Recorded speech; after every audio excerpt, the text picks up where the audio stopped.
This is Bob Johnson Computer Stuff, and today we'll be replacing the mouse pad on your Panasonic Toughbook CF-19. First thing you want to do is remove the battery. Now you want to warm the palm rest up just a little around the edges.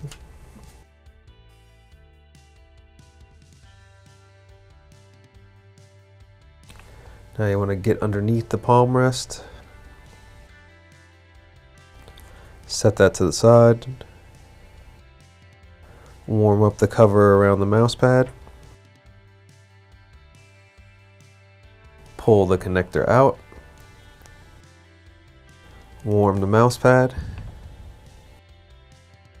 Now you want to break up the adhesive and make sure the surface is clear.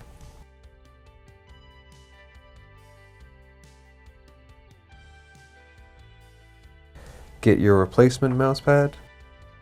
If it doesn't have adhesive still on it, you want to add some. And now you want to put your palm rest back, then battery back in. And we're all done. Any questions or comments you can leave below. Thank you for watching.